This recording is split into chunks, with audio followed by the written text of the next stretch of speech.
I'm privileged to be able to introduce to you our three panelists for today.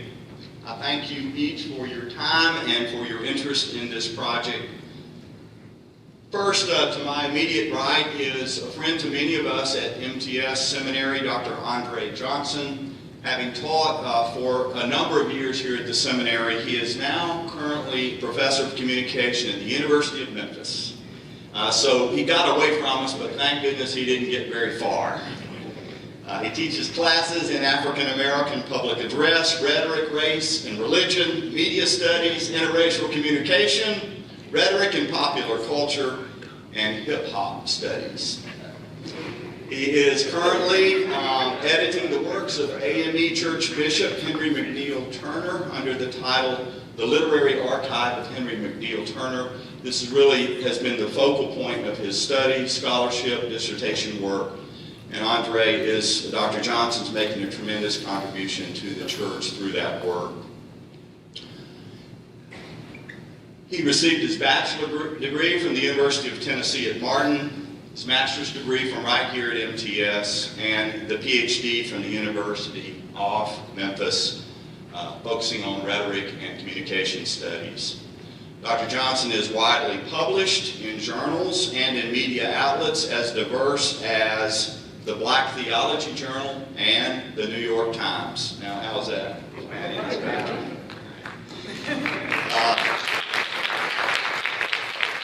One more word about his contemporary work. He is doing groundbreaking work in the rhetoric of W.E.B. Du Bois, Barack Obama, Black Lives Matter, and now, wait for it, the rhetoric of Donald Trump. Can't wait to see what you're going to say, Andre. Don't wait too long, friend. Andre, thank you for being here. Thank you, Fred. To his immediate right, Reverend Artura Eason Williams, born and raised in Memphis, Tennessee. She's a graduate of the University of Memphis and Memphis Theological Seminary, and is currently pursuing her Doctor of Ministry degree at Wesley Seminary in Washington, D.C. Artura is a lifelong United Methodist.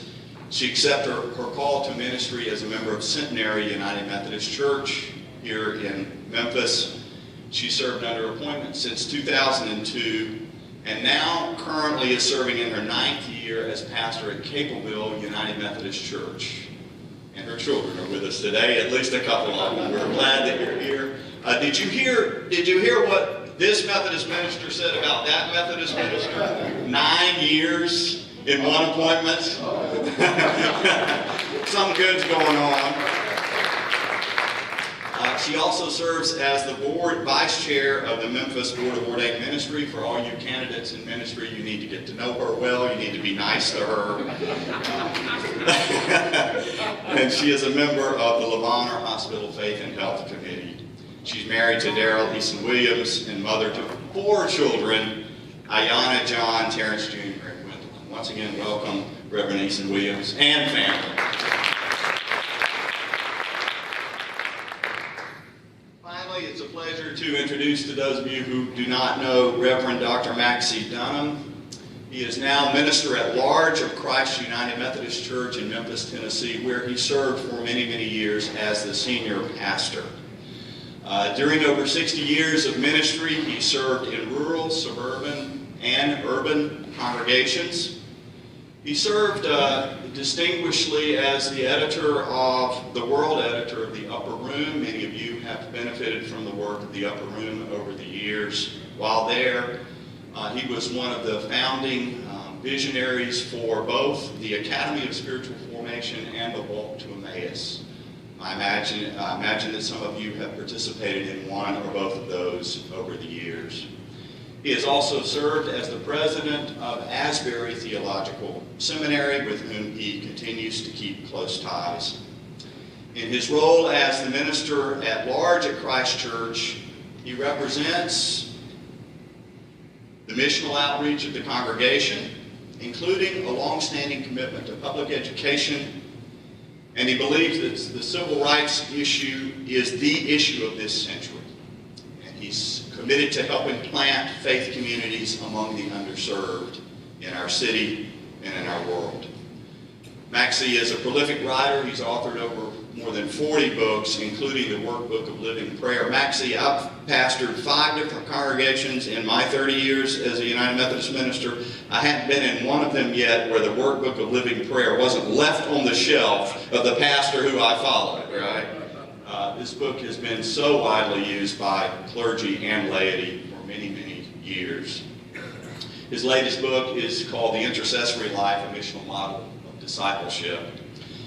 And most significantly for today's panel discussion and our time together, Maxie Dunnam is one of the original drafters and signers of this statement, Born of Conviction. He looked a little different in 1963 than he did today. In fact, if you were here last night, you saw a picture of him and read some of the quotes actually from him as he was responding to the response of congregation and of the Methodist Church in Mississippi at the time. Thank you, Maxie, for being with us. Let's give all of our panelists a welcome.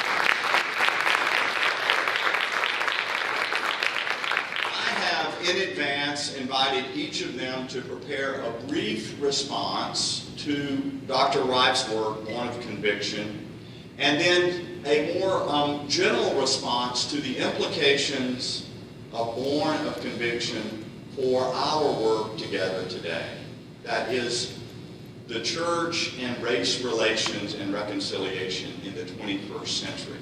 I think Joe would be among the first to admit if all this is a historical study of a slice in time of the Methodist Church in Mississippi, we haven't gone very far. And his lecture last night began to point us towards this deeper, important conversation that we want to have with all of you today. So the panelists will give us a brief 5 to 7 minute statement. And then we're going to open it up to all of you for questions that you may want to direct to any one of the panelists, to Dr. Wright, or to one another. We will invite you to go to the microphones when it comes time to speak. Don't be shy. We're recording this, and this will help everybody hear and also help the recording pick up better. So, Dr. Johnson, you're the closest to me, so I'm going to turn it over to you for a brief statement about Born of Conviction and your response. As I sit here and reflect over the goodness of the Lord.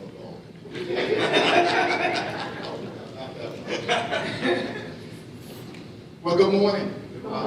Thank you again, MTS, my seminary, for this invitation and welcoming me back to participate in this lecture series. And I thank all of you for coming out on today. It is indeed an honor and a privilege to be with you on this morning to talk about this terrific book, Born of Conviction. The very first thing I do want to say is just a general overview of the book. If you have not gotten the book yet, if you have not started to read the book, you need to. It is a great book. From the beginning, where he situates the situation about the different Methodist conferences and what we say in rhetoric, to set up the rhetorical situation that gave birth to the statement, to just talking about each one of the 28 in the subsequent chapters, and talking about the 8 who stayed and that struggle. All of that is just awesome reading. I enjoyed reading this book, and it is just, and I'm so glad that this book is available. We need more books like this. We need more books that talk about those courageous people that we know of, that, we know some stories, but sometimes get left or pushed to the margins, that stood up, that actually said, no, this is not right, and so on and so forth. So first of all, I just want to just shout out the book. And if you're familiar with the Rhetoric, Race, and Religion blog, there's going to be a nice review of the book on the blog coming up, and other types of things that we're going to try to do with the book as well too, from the R3 blog. By the way, if you're tweeting, forget to say this sometimes, I'm A.E. Johnson, PhD. A.E. Johnson, PhD, that's my Twitter handle, But the second thing I want to talk about real brief is the timing of the book. This is now the time to read this book. This is now the time to read this book, where we have a whole lot of, and I'm not going to get into it because I'm sure there's going to be some questions that's going to allow me to answer more fully, but we are dealing with a lot of issues that we thought we put to bed in the 60s. And if I push it all the way back, I can go back to Reconstruction. We thought we put to bed. They're still here, live and in living color.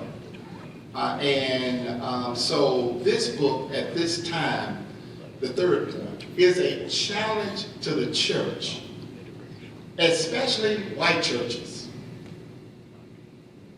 to go back and to look and to examine and to not try to get to, the Easter morning, he got up phrase, but hang around Good Friday a little bit longer and to see what's really going on and to see in real time. One of the best things that I do in my classes is that instead of just looking at the arcing narrative of how we got over, I go back and reread, and this is what the book does so brilliantly, I think. Let's just go back to the newspaper articles. Let's see what people in real time, during this time, were saying. And you see that a whole lot has changed, but a whole lot has not changed. And when we begin to look at that rhetoric, we begin to understand the arguments and the ways that people defended or supported or kind of absolved themselves, then we begin to understand that, wait a minute, I'm hearing this again. And so the point is that it is a good time for this book and for the churches to really, if we're really serious about solving some of these issues, problems, and concerns. This is a great book to start, but it also leads, it almost forces you, if you are open, to begin to have the conversation for real and do the work that really needs to be done. Thank you.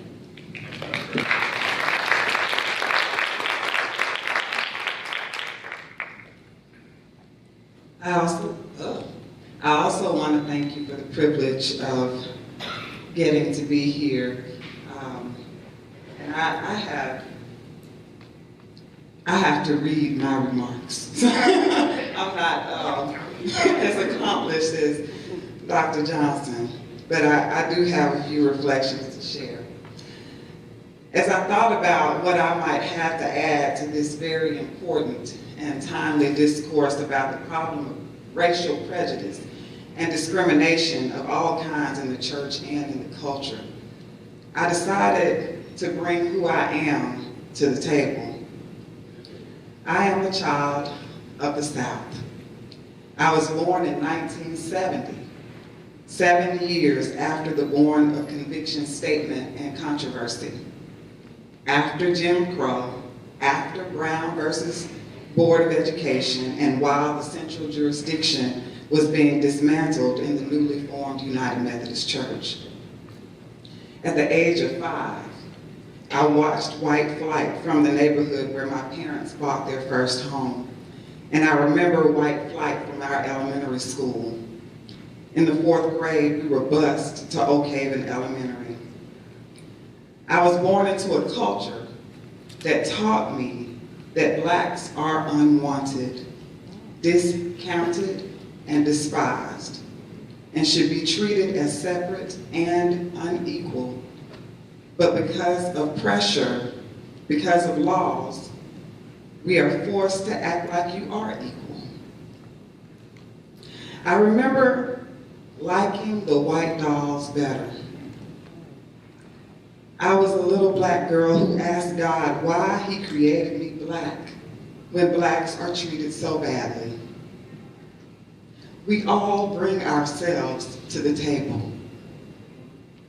It was black teachers and the black church and my parents who raised me to love myself in a world that is hostile to blacks. They helped me to undo much of what was being sown in my life that could have taken me down a path of self-hatred. I lift this up only to be vulnerable and human in this very important moment in history where we talk at each other and about one another and ruminate about whose ideas are right and wrong instead of looking at the Black lives that are being slaughtered then and now and how it affects all of us. The exodus of the middle class, both Black and white, from neighborhoods affects all of us. The exodus of the middle class, both Black and white, from public schools affects all of us. And segregation in churches hurts all of us and makes all of us less than God created us to be. The Born of Conviction statement was a statement of the convictions of 28 people at a time when it was dangerous to upset the status quo. As I read, how do you say your name? Rife. Rife's book, the effect for many of the 28, at least for a time, was a shedding of their right to white privilege in Mississippi. For me, reading the statement for the first time a month ago, these 28 Mississippi Methodist clergymen, while they were stating their convictions about racial injustice in the language of the Book of Discipline, were also saying, Black lives matter too. In response to, as Rife puts it, the turmoil surrounding the riot at Ole Miss when James Meredith arrived to enroll as the school's first known African-American student. The position of the Methodist Church had been largely ignored in favor of preserving a Southern culture of segregation and racial prejudice. It was the 28th's belief that they were not only standing for themselves, but for many other whites who may have felt they could not speak because of the climate of the church and of the culture. That being said, the culture of racial segregation and injustice still exists today, and not just in Mississippi. It is perpetuated in Civil War reenactments, the flying of the Confederate flag, the monuments to Klansmen in city squares, and the naming of state parks, as people desire to celebrate and preserve their history and heritage. Attitudes about race weaken our communities, our public schools, and the witness of the Church Universal. It is perpetuating a culture of self-hatred, which is paralyzing many Blacks who have nothing to counter it because the witness of the church is compromised. Both the Black church and the white church's witness are compromised. As many churchgoers' politics are separate from the gospel, and the good news is an ideal we aspire to in the by and by, and not a faith we practice that transforms all our lives. I'm encouraged by the reflection of one of the 28, Wilton Carter, who responded to the conference survey of clergy exiles by exhorting the church to unite for the cause of justice and mercy, which will require her leaders to decide exactly what they expect the church to be.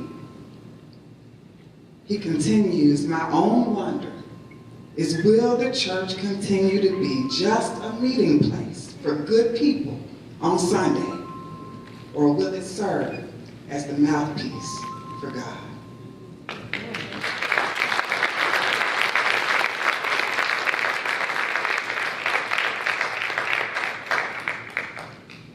I'm not going to read my statement, though it is written, but I'm going to pay close attention to my notes because I've never had brevity emphasized so much as I have today. But in kindness to him, Lee, I want to thank you for inviting us to share in this. I don't always find that theological schools and clergy and churches are as open to the kind of thing that we're experiencing today as we should be and as we could be if we were more sensitive. Also, I confess, having been a part of one, that theological schools and the church and clergy are tempted always to ride particular horses that might be popular in the day and forget some of the ongoing critical issues that are taking place in our society and that tend to be forgotten when dramatic issues related to them are not so prominent. So I'm just thrilled that we're doing what we're doing today. So my gratitude to MTS and to this church for what we're doing. But I also want to thank Joe Wright for what he's done with Born of Conviction. Not because I'm in that, but because of the way he has done it.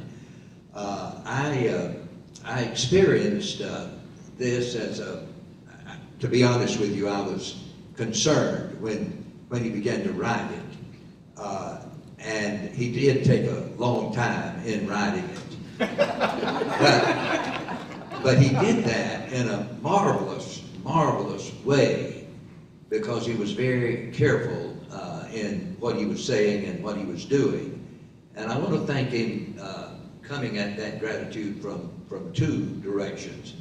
On one level, a personal level, as one of the players in the statement, the kind of care and sensitivity that he demonstrates in the book and in his preparation to write the book reflected both a pastoral and a prophetic spirit.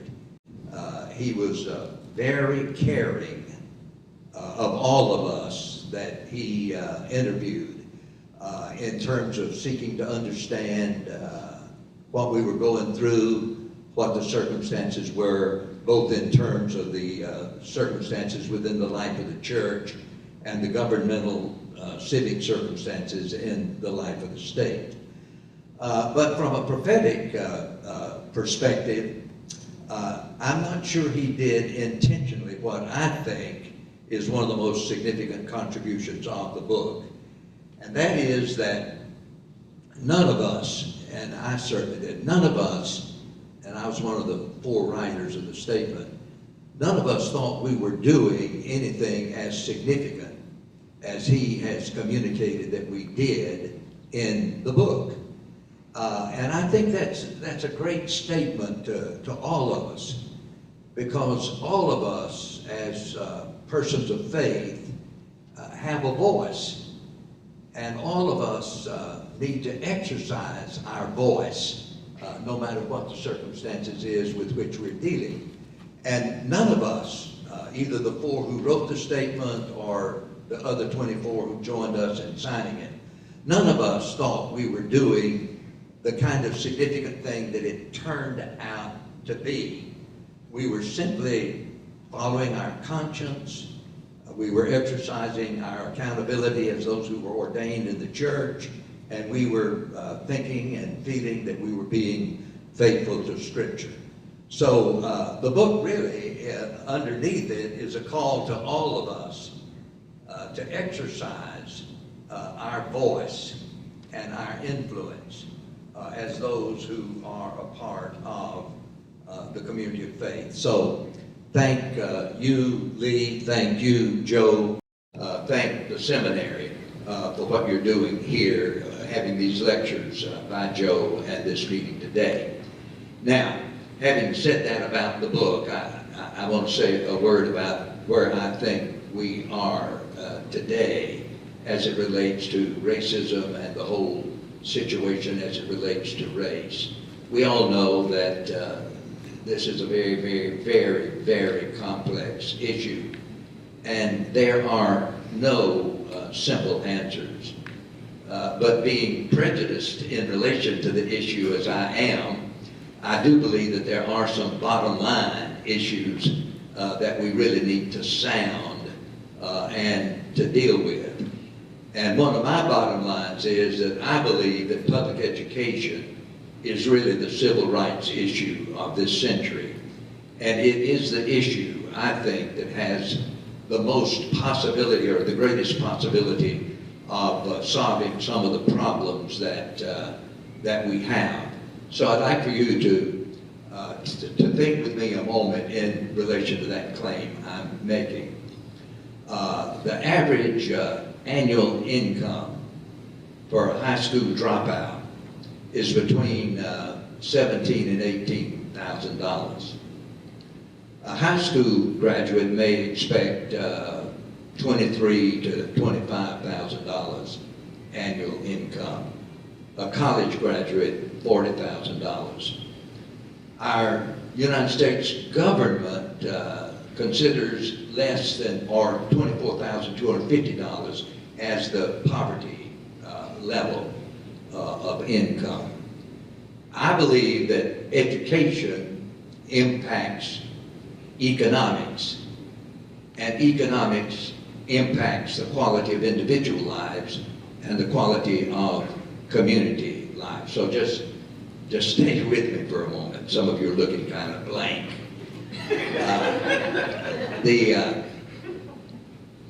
We have approximately 100,000 children and young people in the city limits of Memphis in the school age from K through 12. 100,000. During a recent year, it may have been 2013, I'm not sure the year, but during a recent year, statistics show that only 7%, get this, only 7% of our high school graduates were college ready based on the ACT score. That 21 ACT indicates that kind of readiness. Now, if you follow these facts and my reasoning, that means, friends, that out of the 100,000 children and youth, if we trace that through, only 7,000 of them would have a possibility or the chance of going and completing college. That means that 93,000 of the 100,000 are not likely to live above the poverty line. Now, I know I'm speaking in generalities, but I hope you won't ignore the solid truth that is here. Poverty impacts every aspect of a person's life. And I believe the twin demons that we have in Memphis are racism and poverty, and they really are connected. I have a brochure here, and I hope some of you pick it up, a brochure describing a program in our city called MTR, Memphis Teacher Residence. Memphis is a very troubled city. We all know that. It's a very, very troubled city. But it's also, I'm a champion of Memphis. I'm a Memphian by choice. It also is a city that has more creative expressions of ministry and mission than I have found in any city in the United States. And I traveled a great deal. And this is one of them. And on the, in this brochure, there is a map that describes the educational gap in our city. It's a colored map, colored by income levels in the whole metro area, all the way out to Collierville and those areas, Germantown. And also on the map is the average ACT score of the people who live in the areas that are described on the map. And in every poverty area of our city, the ACT score is far, far, far, far below the ACT score in the other areas, and it graduates. Now, I don't mean by that, so don't jump on me. I don't mean by that everything is dependent upon economics. I don't mean that at all. But poverty impacts the lives of children, how they learn, what they're surrounded with, the conditions in which they live. And unless we do something about poverty, and I think we can do it through education, then we're going to continue to lose the battle not only in Memphis, we're going to continue to lose the battle here in these United States. Because education is the civil rights issue of this age. Thank you very much, Maxie. We'd love to hear from you now and invite you to join the conversation. We have about 25 to 30 minutes. So if you have formulated a question or a comment that you would like to share with either one of the panelists or with Dr. Reif, I invite you to come to the microphone to do so at this point. Yes, John. First off, I'd like to say I decided reading your book. That's wonderful. Son. Yeah, you're on. Okay. And as I started reading the book, it was more not a black-white issue, but a green issue. A green issue being money and power. And I think what Dr. Dunham, Reverend Dunham has been talking about is money and power. And where money is placed for education, etc. And the people, and the way things in our society are being manipulated, and the powerful are being able to suppress those they don't want to achieve. That's one of the things about it. What I'd like to ask Dr. Dunham, you're one of the original writers and signers, if a group of white clergy people in the city of Memphis wanted to write a second version of Born of Conviction, would you help write it and sign it? And would you encourage it? I would more than happy to help write it, and I would sign it, but they would know that I'm very prejudiced in terms of what I think is the answer. And I do think that at the heart of the answer is public education. And not only the financial resources, but the social capital of our city has to be committed to education. Yeah, I'd be happy to do that. Thank you. Excellent first question, John. Thank you. Someone else, please. Diane. Morning. Good morning. This question is for Reverend Dunham. I agree with you that education is the poverty issue in our area, in our state. And I'm from Mississippi, so I am too. yes. So I was there when all this stuff was going on, and I'm a graduate of Tula. But what I wanted to ask you is, we keep talking about education and politics as if, they are separate issues. As if there are two banks sitting in the room and they're separate. And we're not putting them together because education has always been political, especially in the state of Mississippi and the state of Tennessee. So now, you have this vision that we need to do something. So where do we start? Where do we start instead of having these pockets of meetings? We had Lipscomb's Pits, all these organizations talking about education. How do we put all of that together to make a difference? What do we do? What's the first step that you would suggest? From my perspective, I think that the setting in our state is really a favorable one these days for education. I do think our governor is committed, and I know you're right about the political stuff. I think our governor is committed to education and is open, and that maybe other political forces are. But I think it has to begin in each community. I think each community needs to assess its situation as it relates to education and try to determine what it is that is preventing effective education to take place. And then I think on the larger level, and I can only speak from the perspective of the church, because that's where I am. I believe the church has to play a major role in public education. I mean by that, well, even in the statement way back there, we were talking about not having church-sponsored schools because they were being established back then to prevent segregation, to prevent integration. But we got to forget that. I think the church has to be involved in public education, and I mean public education. And I've sought to lead our congregation in that. We have a private school at Christ Church, a good private school.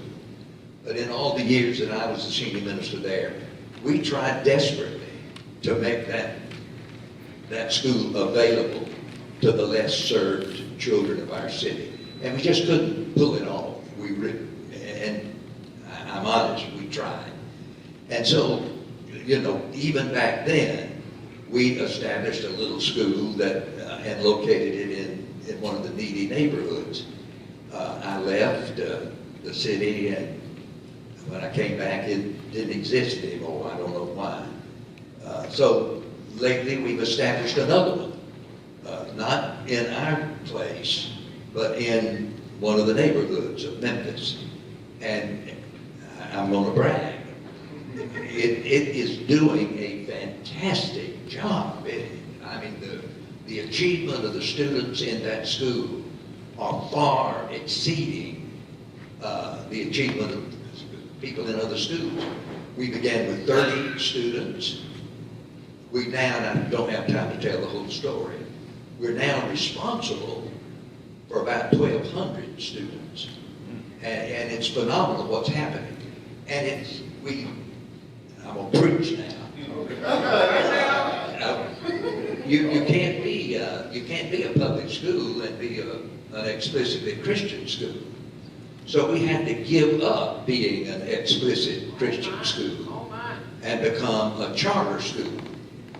But I remembered that the scripture says, unless a grain of wheat fall to the ground and die, it doesn't bear much fruit. So we were quite willing to die as an explicitly Christian school in order to serve the common good. And the common good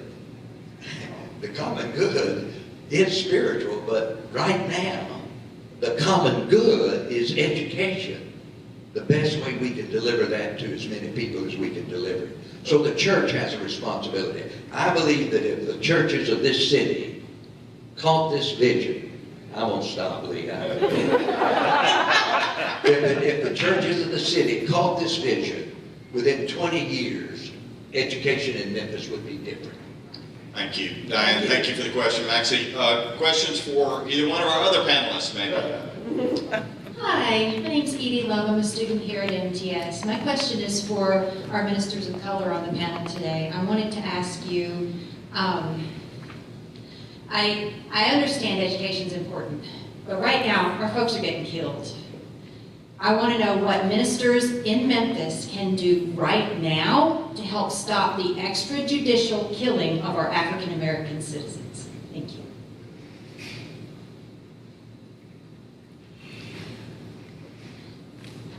Well, if you want to know what I really think, I think we need to get behind the Black Lives Matter movement. And I know that some people may not want to hear that, but we need to get behind the Black Lives Matter movement. My daughter, I'm so proud of her. My oldest daughter is a member of the official Black Lives Matter group, a part of the leadership of that group. And they are doing some very practical things to reform our mindset about how we relate to the issue of race in this country and in this community. And I think they have been largely dismissed because they are young. And because there are some pockets of the movement that are prone to violence or, acts that maybe even illegal, like the blocking of the bridge here in Memphis. But our clergy need to get behind them, not to try to lead them in the direction we think they should go, but to undergird them with our presence and with our prayers, and to help them as they discern where they want to take the movement. One of the things that I think has been so brilliant about the Black Lives Matter movement, and my daughter again, is the one who illuminated this for me just yesterday. And that is, you cannot identify a single person who is responsible for it. Like you could identify Martin Luther King as the leader of the Civil Rights Movement, one of the prominent leaders of the Civil Rights Movement. With the Black Lives Matter movement, you don't know who to kill. There are so many different ways that the leadership is being developed, and so many ways that we're all being challenged, and hopefully that we're all being changed.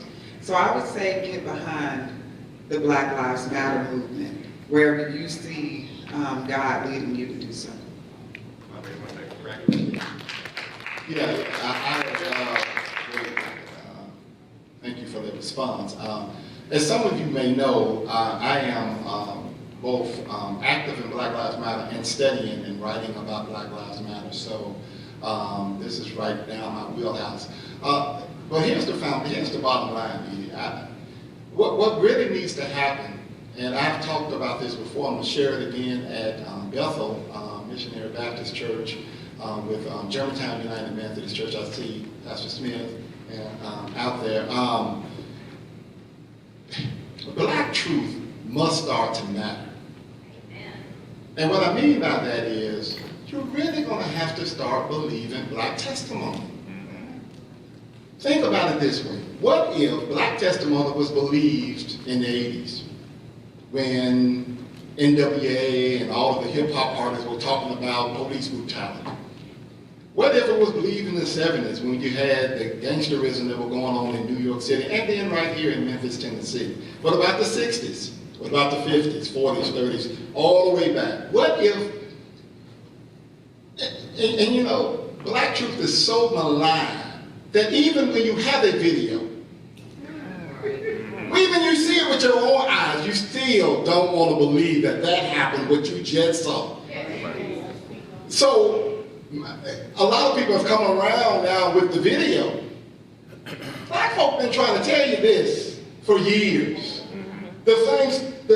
And so something as horrific as just Black death being shared and like lynching photos in social media and stuff, and that's a whole nother topic we got to talk about, the visual, and this is a catch-22, and this really frustrates me, and I'm going back and forth on that. On the one hand, you need to see the video so you can have you need that Emmett Till mama moment, you know, let them see what they've done to my boy.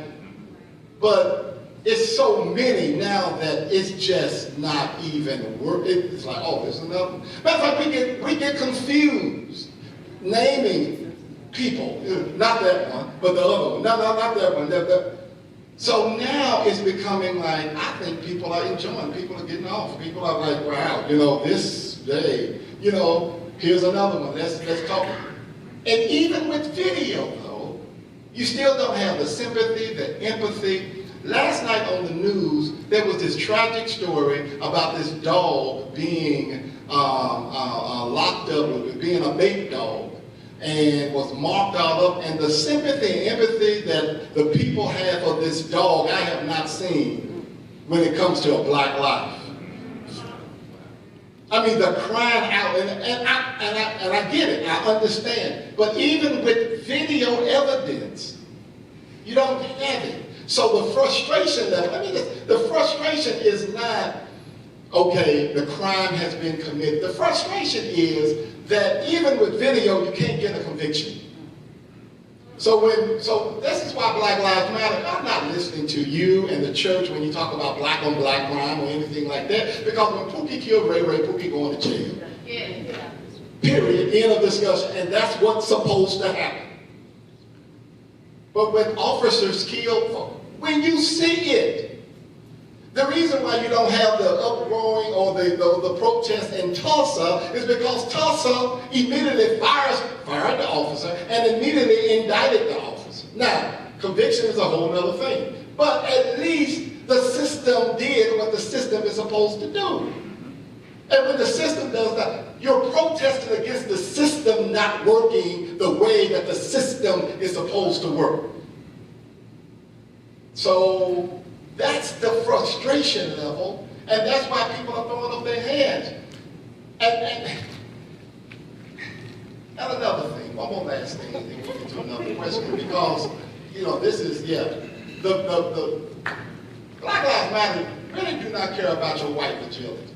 They really don't. They don't care about trying to make the argument more pleasing, more acceptable, more reason, more anything for you, because they look back at this history. And they say, look at the reason suited and booted folk with the pretty dresses and what you mentioned yesterday with the high heels on, not any hippies. Look at what they did to them. King was shot in a suit. So, the suit is not the problem. It's the body. And it's blackness. And that's the issue. That's the issue. And until we can really begin to just unearth that why is it that this hatred for black bodies is just so okay? I'm beyond saying why is it happening. I am not asking the tough question, why is it okay? Why is it that you can agree that, okay, that's just what happened, that's it. Why is it okay? Why do people get away with that? And that's the frustration level. So yes, until we begin to start believing these testimonies, after the 50th time, when somebody's telling you something, the 51st person that you never met, that never met the people that talked to before, if they're saying the exact same thing, you might want to start to believe it, and then we can start to talk about a solution to the problem, because now we have said that it is real. We're not giving, we're not pushing it away, we're not pushing it aside. We are beginning to say that this is a real thing. Thank you. Billy.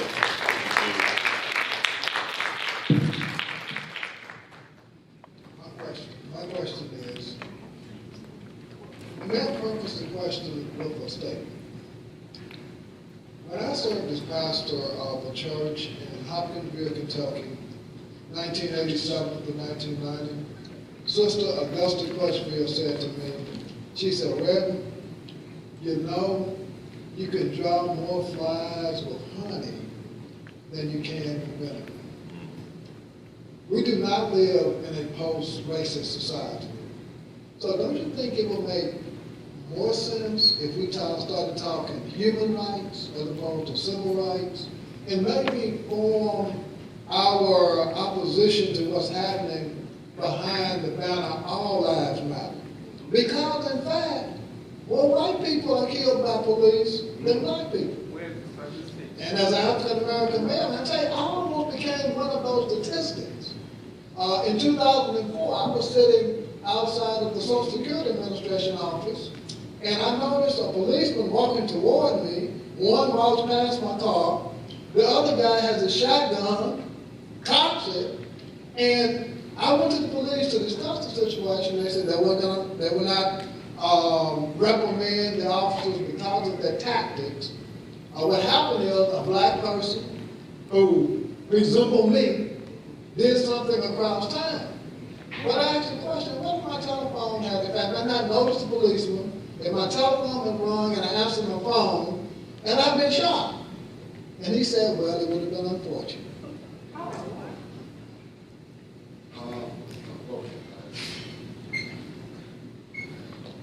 Thank you for your question.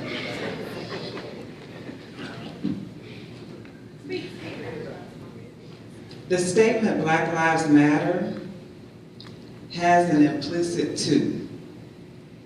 So Black Lives Matter too. We're not disputing whether or not white lives matter. It is proven over and over and over again that white lives matter. Black people just want to be included. So when you say all lives matter, we can say that, and we've been saying that. But all lives matter is not what's happening. It's not what we're getting. And so we're saying Black lives matter too. Now, part of what I hear you saying, because I think you prefaced your comment by saying you catch more bees with honey, flies with honey. And so, and I think you're saying that to say, why not just say all lives matter? Is that fair? Yes, ma'am. But I'm also saying it's not that all lives do matter because more white people are killed by police than black. Not in the same way. I don't know.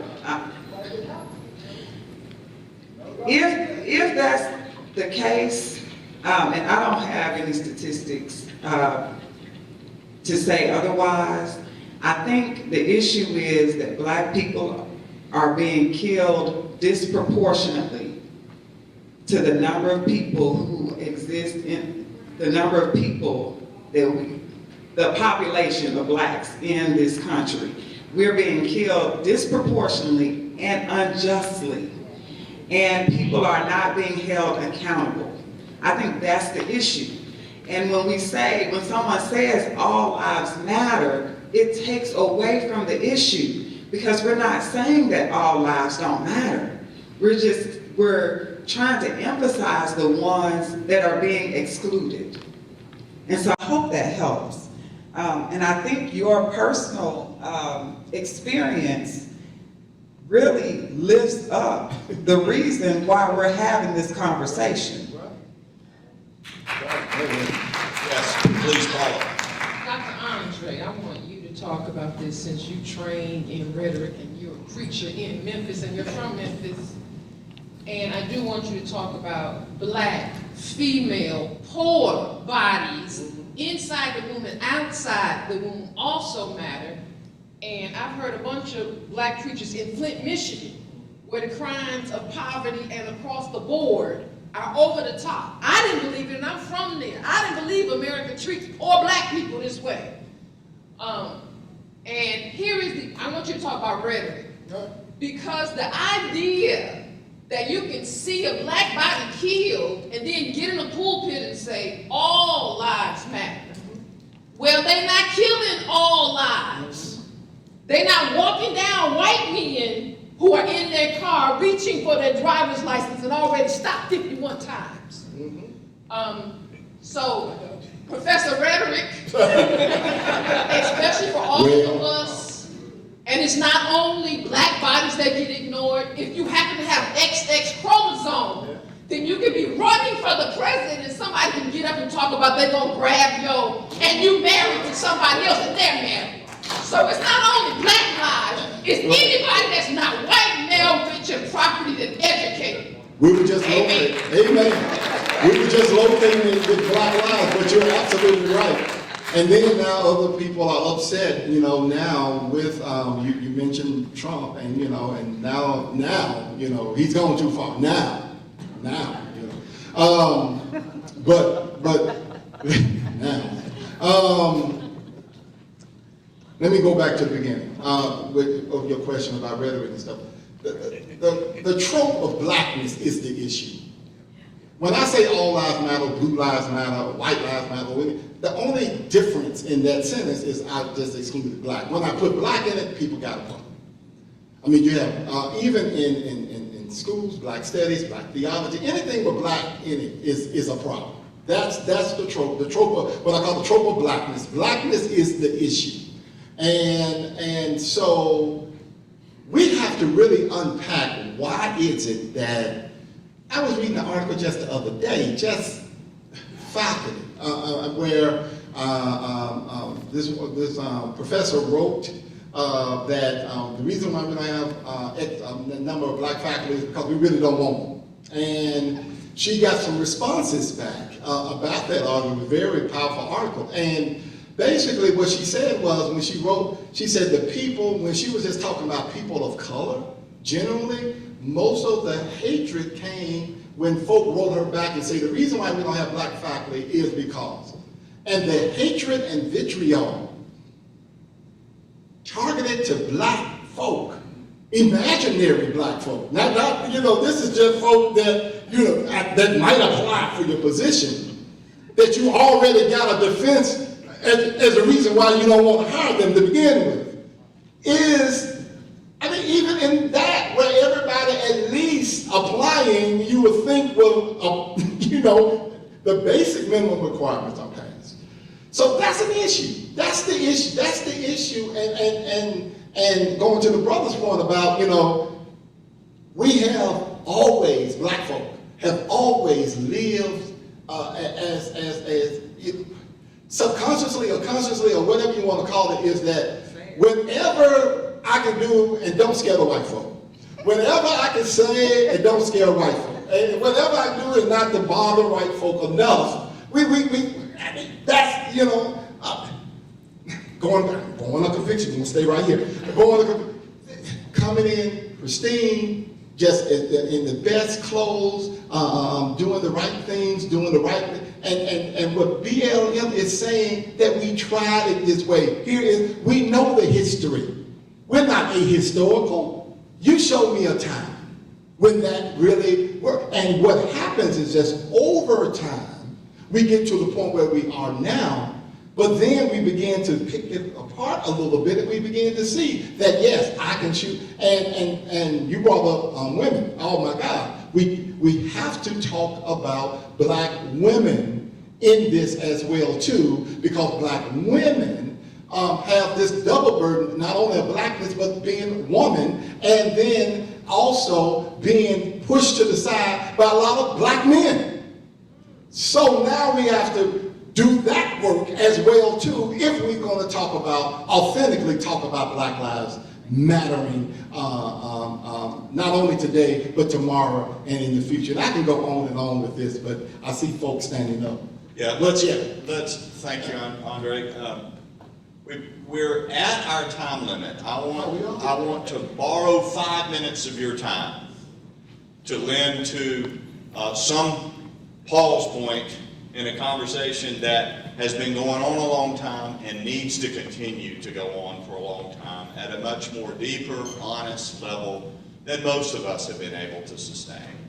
We got 2 more people with questions. I want to borrow 5 minutes of your time to let them ask their question, please. And whoever can respond, if you can respond briefly and succinctly, and we'll just have to draw it to a pause. Okay. Good afternoon. My name is Eunice McMurray, and this is my first semester in seminary. All right. Again, I want to thank each of the panelists for coming. This conversation has definitely opened up a lively conversation. However, I want to take my question to a little bit different direction. The question is, statistics have told us that in the city of Memphis, there are approximately 1,800 churches. Correlating directly to these statistics are approximately 2,000 homeless people. If each one of these churches would foster one family, poverty and homelessness would virtually decrease in the city. My question to you is, how do we get these religious organizations, churches, on board with fostering these families? Thank you. Is there anyone in particular you want to direct that question to? Any of the 3 panelists. Any of the panelists want to take a very quick response to this, please? Thank you. Excellent question. Again, thank you for your question. That is an awesome question. And I think you're absolutely right, that is a way of dealing with the issue of homelessness. And I actually have to give a shout out to Mayor Wharton, who during his tenure offered an opportunity to churches to do exactly what you are talking about. And I remember our church going through the process of discernment about participating in that program. I cannot remember what the name of the program was. Do you remember? No, it wasn't in the end. Mayor Warden had a program that was doing exactly, or that sought to do exactly what you're talking about, where they encouraged churches, a church to adopt, for lack of a better way of putting it, a homeless family and follow them for 2 years. And there was some financial commitment that was required. Does anybody remember this? Blueprint for prosperity, something like that? No. And see what happened? Nobody remembers it.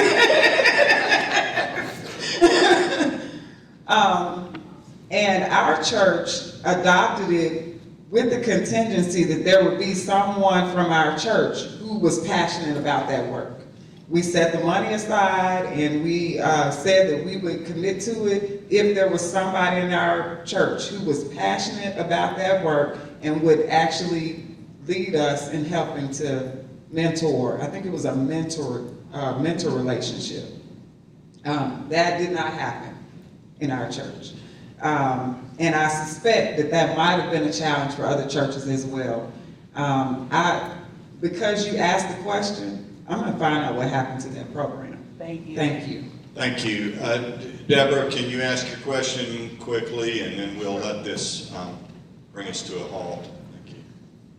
I wanted to ask this question basically of Dr. Brady, but anybody can answer. Speak in the mic. Yes, of Dr. Reif? Yes. Good. Well, this would be a good time for him to respond, yeah. Now that you have all this deep background over this situation, would you consider writing a book about James Meredith himself? Because there was a young man who probably never expected his college experience to become the pivotal point for all of this discussion and everything that happened. And I'd honestly like to know how this affected his life. You know, Black Lives Matter, his life matters. How did this affect him? Was he given pastoral care? Was he given support of local churches? How did this one person fit into this systematic problem? Wow, that's a big question. Mr. Meredith is a fascinating story in all sorts of ways. I actually interviewed him for this book, trying to see if he remembered anything, if he was aware of the Born of Conviction statement at all while he was at Ole Miss.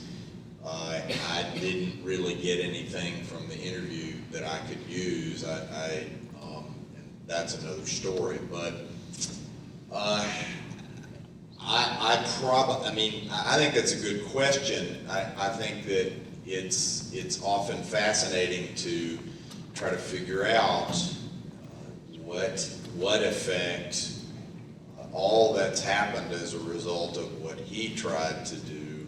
And by the way, I would say that Mr. Meredith was an incredibly singular individual. He really believes that he had a mission from God to do what he did, and I don't question that. I think in some ways he did. But I'm not sure that I would be. There have been things written about him. The Charles Eagles book on the integration of Ole Miss, he focuses quite a bit on Mr. Meredith in the book.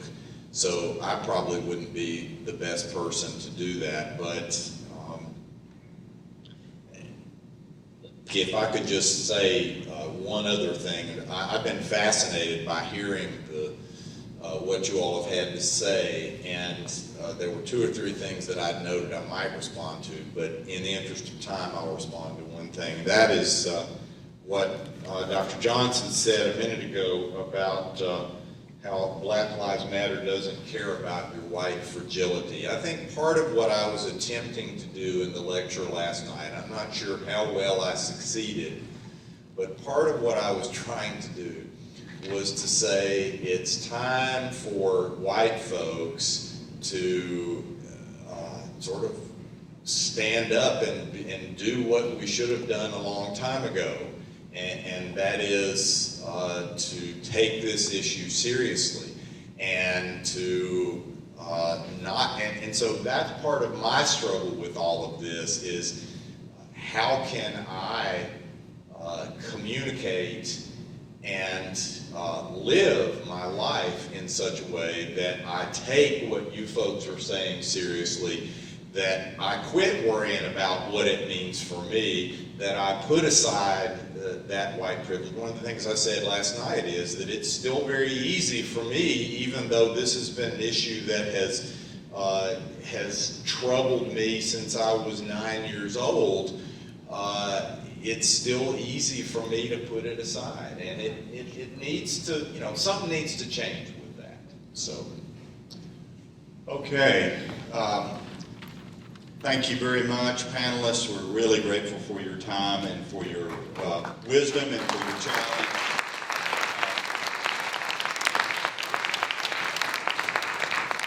Thank you, Joe, for helping stir the troubled waters and for evoking dangerous memories for us here today.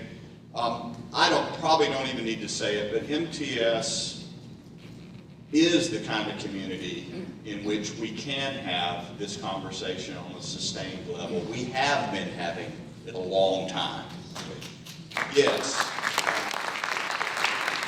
And I know that all of my professors and colleagues and staff members and all of you students share that. I hope that we take this as an invitation to move to whatever the next level is, to seeking God's wholeness, God's vision for shalom for all persons, seriously and deeply within our classes, within our hallways, in our dadgum committee meetings, and everywhere else that we gather. So thank you all for being here. Thank you for who you are. We take up the challenge that our panelists have laid before us and that Joe has helped stimulate us to continue to think about.